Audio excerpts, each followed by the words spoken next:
চোখে মুখে এশিয়ার শ্রেষ্ঠত্বের মঞ্চে খেলার স্বপ্ন মিয়ানমারের ইয়াঙ্গুনে, তাই ম্যাচের শুরু থেকে আক্রমণাত্মক বাংলাদেশের মেয়েরা। পুরোটা সময় জুড়েই বাহরাইনের ডিবক্সকে ব্যস্ত রাখে তহুরা ঋতুপর্ণারা। র্যাঙ্কিংয়ে ৩৬ ধাপ এগিয়ে থাকা বাহরাইন পুরো ম্যাচে বাংলাদেশের কাছে তেমন কোনো পাত্তা পায়নি। বল পজিশন, আক্রমণ সবকিছুতেই বাংলাদেশের প্রাধান্য ছিল চোখে পড়ার মতো। ম্যাচে ১০ মিনিটে লিড নেয় আফিদা বাহিনী। বাংলাদেশের অর্ধ থেকে বাড়ানো লম্বা বলে ফরওয়ার্ড শামসুন নাহার দারুণভাবে বল রিসিভ করে বক্সে প্রবেশ করে বাহরাইনের গোলরক্ষকের মাথার উপর দিয়ে বল জালে পাঠান।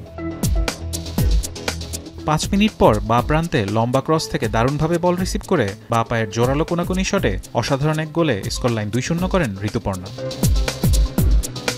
৪০ মিনিটে শামসুন নাহারের নেওয়া শট ঠেকানোর চেষ্টা করেও পারেননি প্রতিপক্ষ ডিফেন্ডার। ৩-০ গোলের লিড পায় বাংলাদেশ।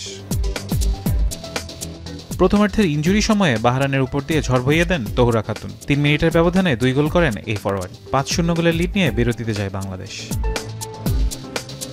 দ্বিতীয়ার্ধেও নিজেদের আধিপত্য ধরে রাখে বাটলারের শিষ্যরা। ম্যাচের ৬০ মিনিটে শামসুন নাহারের দ্বিতীয় গোলে ৬-০ গোলের লিড নেয় বাংলাদেশ।